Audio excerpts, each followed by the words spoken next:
Hello students, तो चलिए आज हम लोग शुरुआत करते हैं क्लास 9 के एक्सरसाइज 6.1 का क्वेश्चन नंबर 1 का, जो कि है in figure 6.13 lines A B and C D intersect at O if angle AOC plus angle BOE is equals to 70 degree and angle BOD is equals to 40 degree, find angle BOE and reflex of angle COE। तो देखिए इस question में हम लोगों को क्या बोला गया है कि हम लोगों को एक फिगर दे दिया गया है जिसमें AB जो है वो एक लाइन है और CD जो है वो भी एक लाइन है जो कि एक दूसरे को इंटरसेक्ट कर रहा है एट पॉइंट O। जहां पर AB और CD इंटरसेक्ट कर रहा है उस पॉइंट का नाम O दे दिया गया है। इसके आगे क्या बोला गया है कि एंगल AOC ढूंढिए, AOC ये वाला एंगल प्लस एंगल BOE, तो BOE ये वाला जो एंगल है इन दोनों को जब ऐड कर रहे हैं तो कितना एंगल आ रहा है, 70 डिग्री आ रहा है। ठीक है, इतना समझ में आ गया। अब इसमें क्या बोल रहा है, एंड एंगल BOD कहाँ पर है, तो BOD ये वाला एंगल कितने के बराबर है, तो 40 डिग्री के बराबर है। ये भी हम लोग को इन्फॉर्मेशन प्रोवाइडेड है। अब आगे क्या बोल रहा है कि फाइंड एंगल BOE, तो सबसे पहले तो हम लोग का एंगल BOE मतलब ये वाला एंगल फाइंड करना है, उसके बाद reflex of angle COE find करना है। तो COE का रिफ्लेक्स क्या होगा, तो बहुत सिंपल है, किसी भी एंगल का रिफ्लेक्स फाइंड करना। देखिए COE हमारा ये वाला एंगल है और इसका रिफ्लेक्स क्या हो जाएगा, तो पूरे 360 डिग्री के एंगल में से जो एंगल हमारा COE है उसको माइनस कर देंगे तो हमारे पास रिफ्लेक्स ऑफ एंगल COE आ जाएगा। क्वेश्चन बहुत ईजी है, तो चलिए हम लोग शुरुआत करते हैं। तो सबसे पहले देखिए हम लोगों को गिवन क्या है कि एंगल BOD जो है वो 40 डिग्री के बराबर है, ये हम लोगों को गिवन है। देखिए एंगल BOD और एंगल COA जो है या AOC एंगल जो है वो दोनों वर्टिकली अपोजिट है। वर्टिकली अपोजिट कैसे है, क्योंकि AB और CD जो है वो एक दूसरे को इंटरसेक्ट करे तो उसके अपोजिट वाले जो एंगल्स होंगे वो भी आपस में इक्वल हो जाएंगे। तो हमने ये अपनी इंट्रोडक्शन वीडियो में भी दिखा था कि ये एंगल और ये एंगल वर्टिकली अपोजिट एंगल्स है, इसीलिए इनका जो वैल्यू है वो भी इक्वल होगा। तो हम लोग यहाँ पर क्या लिख सकते हैं, एंगल AOC ये वाला एंगल इज इक्वल टू कितना हो जाएगा, तो एंगल BOD के बराबर। और BOD के बराबर है तो रीजन भी लिखना पड़ेगा, तो रीजन क्या हो जाएगा, वर्टिकली अपोजिट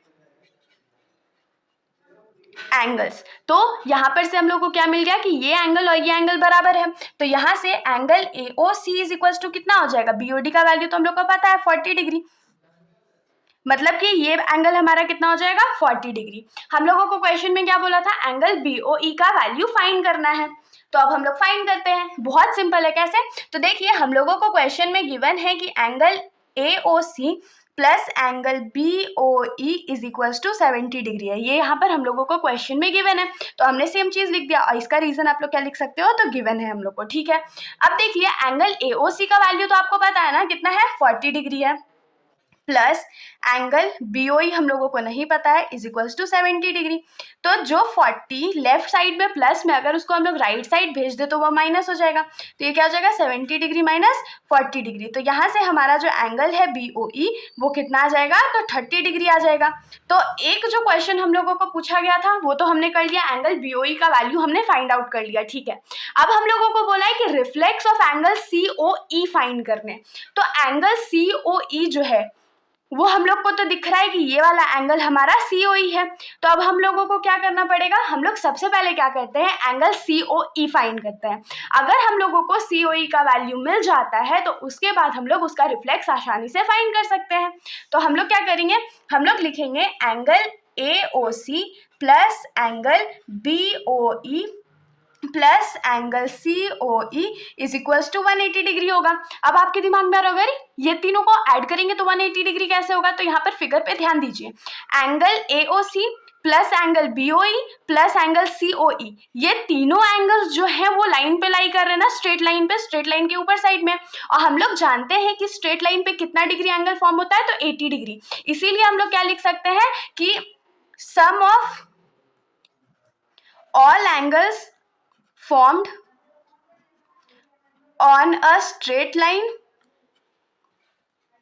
इज 180 डिग्री। तो यहाँ से हम लोगों को क्या पता चल गया कि किसी भी स्ट्रेट लाइन पे जितने भी एंगल्स फॉर्म होंगे उसका जो सम होगा वो कितना होगा, तो 180 डिग्री होगा। इसीलिए हमने यहाँ के लिखा है ये तीनों को ऐड करके हमारा वैल्यू 180 डिग्री के बराबर आने वाला है। अब देखिए एंगल AOC हमारे पास कितना है, तो 40 डिग्री है। हमने अभी ऊपर निकाला था। एंगल BOE कितना है, तो 30 डिग्री है।